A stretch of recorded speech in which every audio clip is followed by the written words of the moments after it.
Hey everyone, and welcome back to the channel. Today, we re-dive in deep into one of the most dramatic stories in business history. The spectacular rise and devastating fall of Nokia. How did a company that once seemed invincible, a true titan of the mobile phone industry, disappear from the market almost overnight? The answer is a powerful lesson for everyone, from giant corporations to individuals trying to build a career. So grab a seat, because this is a story you won't want to miss. Let's rewind to the year 2007. The world was a different place. If you had a mobile phone, there was a very high chance it was a Nokia. At its peak, Nokia commanded an astonishing 40% of the global mobile phone market. To put that in perspective, today, Apple and Samsung combined barely reach that number. Nokia wasn't just a company. It was a cultural phenomenon. Their phones were legendary for their durability, their long battery life, and that iconic ringtone that everyone recognized. Remember the Nokia 3310? That phone was a legend, an indestructible brick that became a meme for its toughness. Then there was the Nokia 1100, which sold over 250 million units, making it the best-selling phone of all time. Nokia was on top of the world. They were innovative, profitable, and their brand was synonymous with mobile communication. It felt like their reign would last forever. But as we know, empires can crumble, and Nokia's was about to face a storm it never saw coming. So what went wrong? How does a company with such a dominant position, with hundreds of millions of loyal customers, simply bennies? The core of the problem wasn't a single bad decision, but a mindset. Years of unparalleled success had made Nokia complacent, slow, and incredibly arrogant. The company culture had become bureaucratic and hierarchical. Inside Nokia, there was a belief that they were untouchable. They thought they knew what consumers wanted better than consumers themselves. They were focused on hardware making phones tougher, with better batteries and new physical designs. This focus on incremental hardware improvements was what had made them successful, and they saw no reason to change the formula. They were the undisputed kings, and in their minds, no one could challenge their throne. This overconfidence created a massive blind spot, and it was a blind spot that would prove fatal. Then came January 9th, 2007.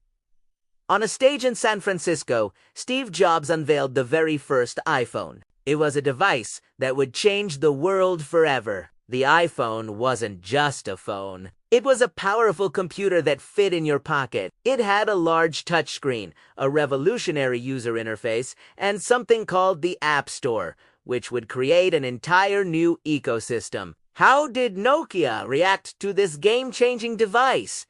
They dismissed it. Publicly and privately, Nokia executives scoffed at the iPhone. They said it was a niche product, too expensive, and that its battery life was terrible. They were convinced that people preferred physical keyboards over touchscreens. They believed their Symbian operating system, which had served them well for years, was still the future. They completely underestimated the shift that was happening, the shift from hardware to software and user experience. While Apple was building an ecosystem, Nokia was still just selling phones. This was the single biggest mistake in the company's history. They saw the future, but they chose to ignore it. By the time Nokia realized its colossal error, it was already several years too late. While they had been standing still, a new giant had emerged. Android. Google's open-source operating system was being adopted by manufacturers all over the world, most notably Samsung. Android offered a customizable, powerful platform that quickly rivaled Apple's iOS. Consumers were flocking to these new, exciting smartphones. Nokia, in a panic, finally tried to respond. But instead of adopting Android, which could have been their lifeline, they made another questionable decision. In 2011, they announced a partnership with Microsoft to exclusively use the Windows Phone operating system on their new smartphones. This was a massive gamble. They were betting that a third ecosystem could compete with the established giants of iOS and Android. Their new line of phones, the Lumia series, were actually beautifully designed. They had great cameras and a unique, colorful look. But the software was the problem. The Windows Phone App Store was a ghost town compared to Apple's and Google's. Developers weren't making apps for it. And without apps, a smartphone is just a phone. Consumers stayed away. While Samsung's sales, powered by Android, were skyrocketing, Nokia's Lumia sales were a massive disappointment. The gamble had failed. The final chapter of this tragic story was written in 2013. Bleeding money and, with its market share in freefall, Nokia had no choice but to sell its once mighty mobile phone division. The buyer, Microsoft, their partner in the failed Windows Phone experiment. The deal was valued at just over $7 billion. To understand how dramatic this fall was, consider this at its peak. Nokia's market capitalization was over $250 billion.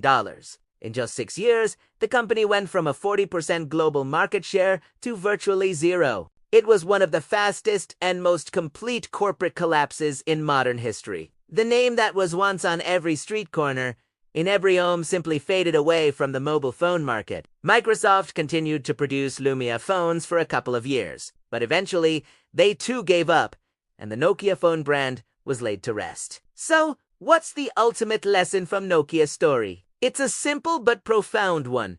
Adapt or die. Nokia didn't fail because its products were bad. In many ways, their phones were still high. They didn't fail because they ran out of money or talent.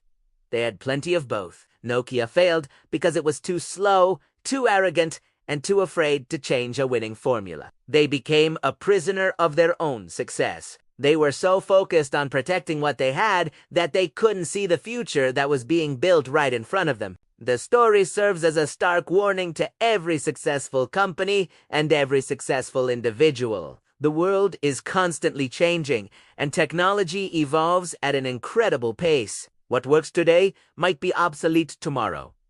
Success isn't a destination. It's a continuous journey of learning, adapting, and being willing to reinvent yourself even when you're at the top. The moment you believe you're invincible is the moment you become vulnerable. Now, it's important to note that the company Nokia still exists today. After selling its phone division, it pivoted to focus on telecommunications network equipment and technology development. It's a successful and profitable company in that field, a major player in the development of 5G networks. But the Nokia that the world knew and loved, the king of mobile phones, is a ghost of the past. The brand name has since been licensed to another company, HMD Global, which now produces Android-based Nokia phones, trying to leverage the nostalgia for that classic name. But the empire, the original giant, is gone for good. The story of Nokia's fall from grace remains one of the most powerful case studies in business history. Timeless reminder that no one is too big to fail.